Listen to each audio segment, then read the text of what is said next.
दोस्तों नमस्कार, अभिमन्यु बोल रहा हूँ। आज हम लोग बिहार बजट को करने वाले हैं। इसका पीडीएफ आपको आईएएस वैली के टेलीग्राम चैनल से मिल जाएगा। 3 मार्च 2025 को बिहार के डिप्टी सीएम और फाइनेंस मिनिस्टर सम्राट चौधरी ने FY 26 2025-26 के लिए बजट पेश किया। बिहार के इतिहास में पहली बार 3 लाख करोड़ से ज़्यादा का बजट पेश हुआ। इस बार बजट का साइज 3,16,895.02 करोड़ है। 2024-25 में ये साइज 2,78,725 करोड़ का था। तो उसके रिस्पेक्ट में अगर आप देखेंगे 13.69% या फिर 38,169 करोड़ से बड़ा है बजट। बिहार की अगर जीडीपी की बात करें, ग्रॉस स्टेट डोमेस्टिक प्रोडक्ट 2025-26 में करेंट प्राइस पे 10,97,264 करोड़ है, जो पिछले साल के मुकाबले 22% से ज़्यादा है। अगर हम लोग संविधान की बात करें, जहां पे बजट की बात होती है, तो आर्टिकल 202 स्टेट के बजट की बात करता है।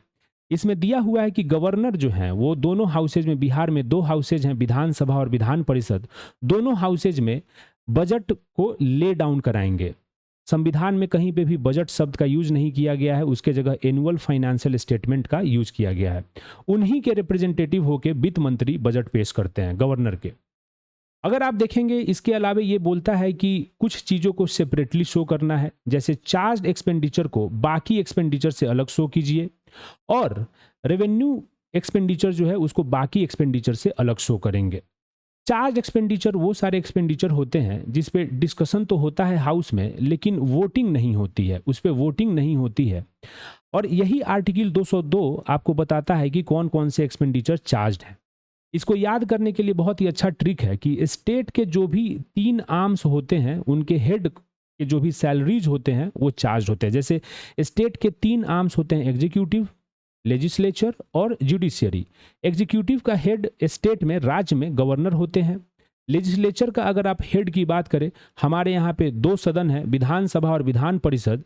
विधानसभा को हेड करते हैं स्पीकर और उनके एब्सेंस में डिप्टी स्पीकर। विधान परिषद को हेड करते हैं चेयरमैन, उनके एब्सेंस में डिप्टी चेयरमैन। और जुडिशियरी के हेड होते हैं जजेज। तो इन सब के सैलरीज अलाउंसेज की अगर हम लोग बात करें, तो ये कंसोलिडेटेड फंड ऑफ स्टेट पे चार्ज होता है। डिस्कशन होगा, वोटिंग नहीं होगा। याद रहे, जो हाईकोर्ट के जजेज होते हैं उनका salary consolidated fund of state पे चार्ज होता है, लेकिन जब ये रिटायर कर जाते हैं तो इनका जो पेंशन है वो कंसोलिडेटेड फंड ऑफ इंडिया पे चार्ज होता है। इसके अलावे अगर कुछ मान लीजिए कि कोई जजमेंट है, कोई अवार्ड है, उसको सेटल करने के लिए कोई अगर कर्जा वगैरह है, तो वो सब भी आपको चार्ज एक्सपेंडिचर ही होता है। अब हमने देखा कि वहाँ पे रेवेन्यू एक्सपेंडिचर को बाकी एक्सपेंडिचर से अलग करने की बात हुई है। तो इसीलिए बजट का जब हम लोग एक स्ट्रक्चर देखते हैं, तो रेवेन्यू बजट एक तरफ रखते हैं और बाकी कैपिटल बजट एक तरफ रखते हैं।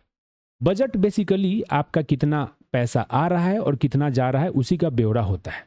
तो रेवेन्यू और कैपिटल दोनों साइड में आप देखिएगा कि कहाँ से पैसा आ रहा है और कहाँ पैसा जा रहा है, ये दोनों साइड में रहेगा। इधर भी रिसीट और एक्सपेंडिचर, उधर भी रिसीट और एक्सपेंडिचर है।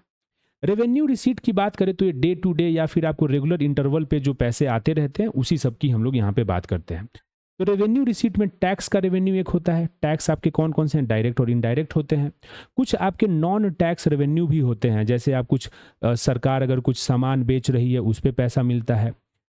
किसी कंपनी वगैरह में आपने इन्वेस्ट किया है तो उससे डिविडेंड प्रॉफिट होता है। किसी को आपने लोन दिया हुआ है तो उसका इंटरेस्ट जो आपको हर महीने या कुछ रेगुलर इंटरवल पे आता है, उसको हम लोग रेवेन्यू रिसीट में डालते हैं। लेकिन अगर वो प्रिंसिपल अमाउंट भी आपको दे दिया, तो वो जो है ना कैपिटल रिसीट में आता है। ग्रांट्स अगर कहीं पे अनुदान मिलता है, जैसे केंद्र से मिलते रहती है अनुदान, तो वो सब भी आपको रेवेन्यू रिसीट में आता है। रेवेन्यू एक्सपेंडिचर ऐसा होता है जिसको कि मतलब चाहिए होता है सरकार को डे टू डे चलाने के लिए, जैसे सैलरी देना है, पेंशन देना है, सब्सिडी देना है, डिफेंस पे जो खर्चा है, इंटरेस्ट जो आपको पेमेंट करना है, वो रेवेन्यू एक्सपेंडिचर होता है। अगर किसी को आप ग्रांट्स दे रहे हैं, वो भी रेवेन्यू एक्सपेंडिचर होता है। इसके अलावा अगर हम लोग कैपिटल साइड में बात करें, तो कैपिटल साइड में रिसीट आपको आता है, या तो आप कर्जा ले रहे हैं कहीं से। अब कर्जा आप अंदर में किसी बैंक वगैरह से ले सकते हैं, या फिर बाहर में किसी बॉडी से ले सकते हैं, जैसे IMF से हम लोगों ने 1991 में लिया था। नॉन डेट रिसीट ऐसा होता है कि जिससे आपको कर्जा नहीं हो रहा है। जैसे मान लीजिए कि आपने किसी को लोन दिया और उसने प्रिंसिपल अमाउंट आपको वापस कर दिया, तो वो भी आपका रिसीट है। किसी कंपनी में आपने कुछ जो शेयर खरीदे हुए थे उसको बेच डाले, तो उसको डिसइन्वेस्टमेंट बोलते हैं। तो ये सब रिसीट का पार्ट है। एक्सपेंडिचर की अगर हम लोग बात करें कैपिटल में, तो लोन अगर आप किसी को देते हैं तो वो एक्सपेंडिचर होता है। अगर कुछ गुड्स एसेट्स ये सब क्रिएट करने में, जैसे इंफ्रास्ट्रक्चर बनाने में जो आपका खर्चा हो रहा है, वो भी आपका कैपिटल एक्सपेंडिचर का पार्ट है। अगर आप मान लीजिए कि लोन रीपेमेंट कर रहे हैं, अगर आप लोन रीपेमेंट कर रहे हैं प्रिंसिपल अमाउंट, तो वो भी आपका कैपिटल एक्सपेंडिचर में आता है। अगर आप इंटरेस्ट देते हैं वो रेवेन्यू एक्सपेंडिचर में, लेकिन प्रिंसिपल अमाउंट अगर आप वापस दे रहे हैं तो वो आपका क्या होगा, वो आपका कैपिटल एक्सपेंडिचर में आएगा। बिहार के अगर बजट की हम लोग दोस्तों बात करें, तो यहाँ पे टोटल रिसीट और टोटल एक्सपेंडिचर लगभग बराबर होता है, जो कि बजट के साइज के बराबर होता है। अगर हम लोग बात करें टोटल रिसीट, यहाँ पे इस बार है 3,17,094 करोड़। इसमें रेवेन्यू रिसीट आपका 2,60,831 करोड़ है और कैपिटल रिसीट 56,263 करोड़ है। आप देख रहे हैं रेवेन्यू रिसीट ज़्यादा है, कैपिटल रिसीट कम है। अगर रेवेन्यू रिसीट को अगर हम लोग तोड़े और कि कहाँ से आ रहा है, तो देखिएगा कि सेंटर से कुछ पार्ट आता है और कुछ पार्ट अपना स्टेट का खुद जनरेट किया हुआ होता है। सेंटर से अगर आप देखेंगे तो सबसे ज़्यादा जो हमको अमाउंट आता है वो शेयर इन सेंट्रल टैक्सेज में आता है। फाइनेंस कमीशन आपको पता है कि बोली हुई है कि जो भी सेंटर के पास पैसा आ रहा है टैक्सेज ये सबसे, उसमें 41% स्टेट्स को जाएगा। उसी का कुछ शेयर हम लोग को जो होता है वो 1,38,515 करोड़ है। और उसके अलावे हम लोग को सेंटर से ग्रांट्स भी मिलता है, सहायता अनुदान भी मिलता है, जो इस बार 54,575 करोड़ मिला। स्टेट का खुद का रेवेन्यू है, टैक्स रेवेन्यू, कुछ जीएसटी वगैरह ये जो लेती है, तो वो आपका जो है टैक्स रेवेन्यू 59,520 करोड़ है और non tax revenue fee fines ये सब से 8,220 करोड़ आता है। ये आपको रेवेन्यू साइड हो गया। कैपिटल साइड में अगर हम लोग बात करें तो बोरोइंग, हम लोग कर्जा लिए 55,737 करोड़ और कुछ किसी को लोन वगैरह दिया था तो उसका प्रिंसिपल वो चुकता किया, वो 525 करोड़ हुआ। तो ये आपको थोड़ा सा समझ में आ गया। अब ये जो रिसीट आया उसको खर्चा भी हम लोग को करना है। तो एक्सपेंडिचर हमारा कहाँ पे हो रहा है, टोटल एक्सपेंडिचर 3,16,895 करोड़ जो कि बजट का साइज है वही होता है। उसमें अगर रेवेन्यू एक्सपेंडिचर की बात करेंगे आप तो 2,52,000 करोड़ है और कैपिटल एक्सपेंडिचर आपका 64,894 करोड़ है। अगर आप देखेंगे यहाँ पे एक चीज़ देखने वाली है कि रेवेन्यू रिसीट हमारा 2,60,000 है, लेकिन रेवेन्यू एक्सपेंडिचर हमारा 2,52,000 ही है। तो इसका मतलब कि यहाँ पे रेवेन्यू सरप्लस हुआ है, वो हम आगे में फिगर देख लेंगे कितना हुआ है। दूसरा चीज़ आपसे कभी कभी क्वेश्चन पूछ देती है बीपीएससी कि भाई साहब ये जो आपने रेवेन्यू रिसीट वाली जो चीज़ है ना कि कहाँ से आ रहा है, इसका कभी कभी क्या करता है कि आपसे ऑर्डर पूछ लेता है। तो देखिए हम लोग को सबसे ज़्यादा पैसा शेयर इन सेंट्रल टैक्सेस से आता है। उसके बाद अगर आप देखेंगे तो हमारा स्टेट का जो खुद का टैक्स रेवेन्यू है दूसरे नंबर पे वो है। तीसरे नंबर पे ग्रांट्स इन एड हमारा जो सेंटर से आ रहा है और चौथे नंबर पे नॉन टैक्स रेवेन्यू है। तो ये आपका ऑर्डर है। ये रेवेन्यू की बात करें, कैपिटल अलग है, बोरोइंग ये सब अलग है, ठीक है। इसी को हमने पाई चार्ट में यहाँ पे दिखाया है कि अगर आप देखेंगे जो हमारा रेवेन्यू रिसीट आ रहा है दोस्तों, रेवेन्यू रिसीट हमारा 2,60,000 करोड़ का जो है, उसमें से सेंट्रल टैक्सेस से हमको 53.1% आता है और ग्रांट्स इन एड से 20.9% आया। तो टोटल अगर आप जोड़ेंगे तो ये आपको हो जाता है 74%। तो मतलब जितना भी हमको रेवेन्यू आया उसका 74% हमको सेंटर से आया और बाकी 26% हमारा अपना स्टेट का है, ठीक है। उस स्टेट में अगर आप देखेंगे तो 22.8% खुद का हमारा टैक्स है और 3.2% हमारा स्टेट का नॉन टैक्स जो रेवेन्यू है, ठीक है। अगर हम लोग बात करें कि जो सरकार का जो खुद का टैक्स रेवेन्यू है वो कहाँ कहाँ से आ रहा है, तो सबसे ज़्यादा अगर आप देखेंगे सरकार को जो टैक्स रेवेन्यू से खुद का अपना राज्य सरकार को पैसा मिलता है वो जीएसटी के थ्रू मिलता है, स्टेट जीएसटी। उसके अलावा वैट और सेल्स टैक्स वो सेकंड नंबर पे आता है। तीसरा स्टैम्प्स एंड रजिस्ट्रेशन से आता है। तो ये थोड़ा सा ऑर्डर याद रखेंगे क्योंकि कभी कभी क्वेश्चन पूछता है। अब रेवेन्यू जो हमारे पास आ गया तो उसको हम लोग खर्चा भी करेंगे दोस्तों। रेवेन्यू एक्सपेंडिचर जो हमने देखा ऊपर में कि 2,52,000 करोड़ है, तो इसमें कहाँ कहाँ पैसा जाता है। तो रेवेन्यू एक्सपेंडिचर में जो डे टू डे फंक्शनिंग के लिए जो पैसा होता है, देखिए सैलरी में 81,473 करोड़ जाता है हम लोग का, पेंशन में उसके बाद 33,389 जाता है और जो हम लोगों ने कर्जा वगैरह लिया हुआ है उसका इंटरेस्ट पेमेंट में हम लोग को 23,013 करोड़ जाता है। तो सैलरी, पेंशन और इंटरेस्ट पेमेंट ये आप सीक्वेंस याद रखिएगा। ये तो रेवेन्यू एक्सपेंडिचर की बात हुई। अब कैपिटल एक्सपेंडिचर कहाँ कहाँ पे होता है। हमने आपको बोला कि अगर कुछ गुड्स या एसेट्स अगर आप क्रिएट कर रहे हैं तो कैपिटल एक्सपेंडिचर कहलाता है।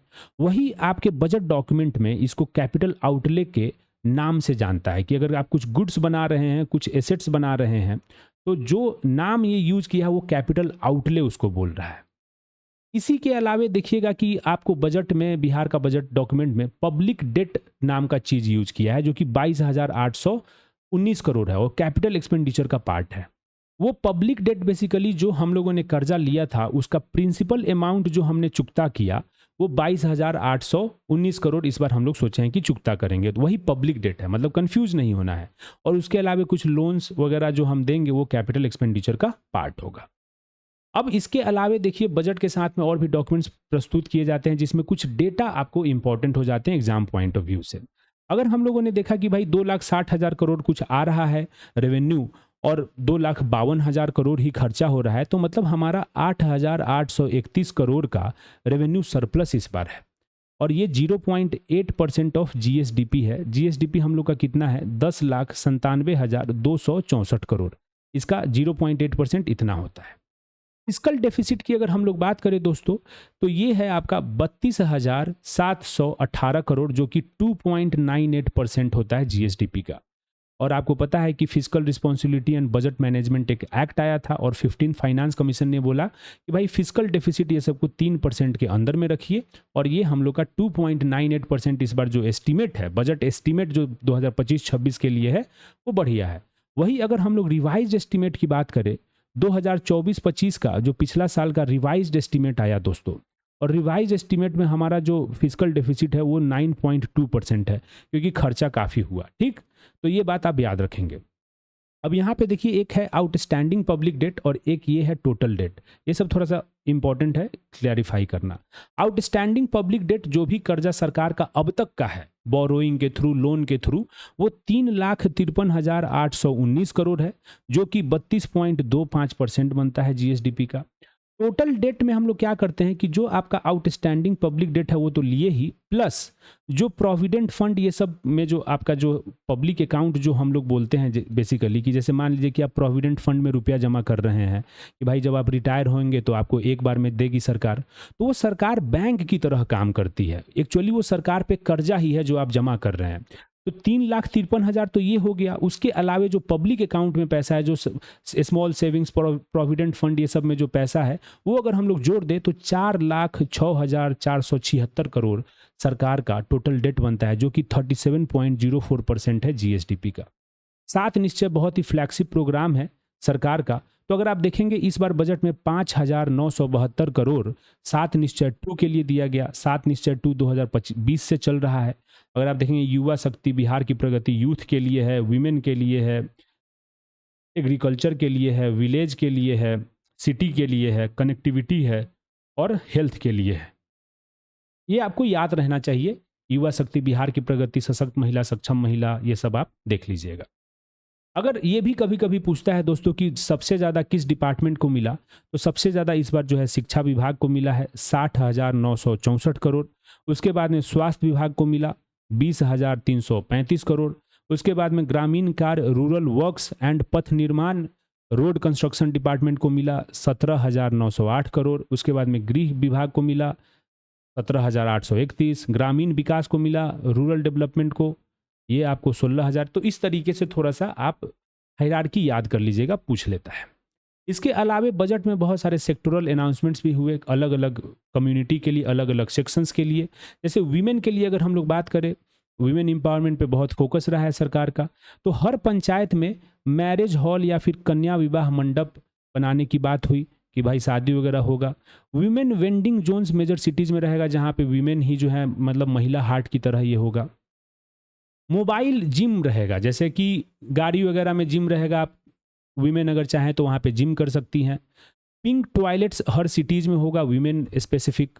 पिंक बसेज चलेंगे मेजर सिटीज़ में, जहाँ पे वीमेन पैसेंजर्स होंगे, ड्राइवर भी वीमेन होंगे, कंडक्टर भी वीमेन होंगे, मेजर सिटीज़ में ये चलेंगे।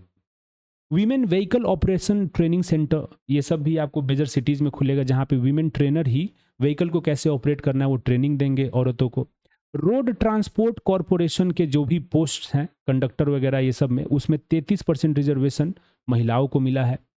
जो वीमेन कांस्टेबल्स हैं, पुलिस में भर्ती जो इतनी हुई है, तो उसमें हाउसिंग में दिक्कत होता है, तो जहाँ पे भी आपको पोस्टिंग है वहाँ पे हाउसिंग व्यवस्था कराने का सरकार ने जिम्मा उठाया है। अगर हम लोग हेल्थ की बात करें दोस्तों, तो रेफरल अस्पताल जितने भी बड़े सब डिवीजन है वहाँ पे खुलेगा। पहले ही से सब डिविजनल हॉस्पिटल्स वहाँ पे अनुमंडलीय अस्पताल होते हैं, उसके अलावा रेफरल अस्पताल भी खुलेगा। बिहार कैंसर केयर सोसाइटी के गठन की बात की गई, जैसे कि जो बड़े डिजीज कैंसर वगैरह से कैसे निजात पाए उसके लिए। बेगूसराय में एक कैंसर हॉस्पिटल खोले जाने की बात हुई है। एक पब्लिक हेल्थ मैनेजमेंट कैडर को क्रिएट करने की बात हुई है। उसके बाद में जो नए गवर्नमेंट मेडिकल कॉलेजेस बनेंगे वो पब्लिक प्राइवेट पार्टनरशिप से बनाने की बात हुई है। अर्बन एरियाज में जो मार्जिनलाइज्ड लोग हैं उनके हेल्थ को कैसे हम लोग कैटर करें, उसके लिए अर्बन हेल्थ सेंटर UHCs इसको क्रिएट करने की बात हुई है। उसके अलावा अगर कनेक्टिविटी की बात करें तो ये बोला गया कि 4 घंटे से कम में 2027 तक किसी भी जिला से आप पटना में पहुंच सकते हैं। इसके लिए हम लोग कनेक्टिविटी 4 लेन ये सब हम लोग कराएंगे। एयर कनेक्टिविटी की अगर हम लोग बात करें तो पूर्णिया एयरपोर्ट को जल्दी ही ऑपरेशनल किया जाएगा, उसका अभी विकास का काम चल रहा है। उसके अलावा राजगीर, भागलपुर में सुल्तानगंज और रक्सौल में भी एयरपोर्ट बनाने की बात हुई। एग्रीकल्चर की अगर हम लोग बात करें तो यहाँ पे 21 मार्केट यार्ड जो हैं APMC जो मंडीज टाइप के जो होते हैं उसको अपग्रेड करने की बात हुई है। MSP प्रोक्योरमेंट अरहर, मूंग, उड़द, मेज ये सब के लिए भी बात हुई है कि भाई नेशनल कोऑपरेटिव फेडरेशन और नाफेड वगैरह मिलके ये सब प्रोक्योर करे MSP पे। कोल्ड स्टोरेज बनाने की बात हुई है स्टेट वाइड की, जैसे हमारे पेरिसेबल आइटम्स जो है वो सड़ गल नहीं जाए। और पैक्स जो प्राइमरी एग्रीकल्चर क्रेडिट सोसाइटी होते हैं उसका वैल्यू चेन प्रोग्राम भी चलेगा सारे डिस्ट्रिक्ट्स में। जैसे सुधा का अगर आप देखिएगा कि सारे ब्लॉक में सुधा का आउटलेट अभी इधर खुला है, तो उसी तरीके से वेजिटेबल का भी आउटलेट सारे ब्लॉक्स में खुलेगा। क्लाइमेट की अगर हम लोग बात करें दोस्तों, तो एक डॉपलर वेदर रडार नेटवर्क की बात हुई है कि जो हम लोग वेस्ट चंपारण और भागलपुर में अभी फेज 1 में बनाने की बात किए हैं, जिससे कि हम लोग को कोई भी अगर हैजार्ड या कोई भी अगर एक्सट्रीम वेदर सिचुएशन है तो अर्ली वार्निंग का हमें पता चल पाएगा। तो Doppler weather radar network West Champaran और भागलपुर में आपको मिलेगा। इसी के साथ दोस्तों खत्म होता है ये। Thank you very much.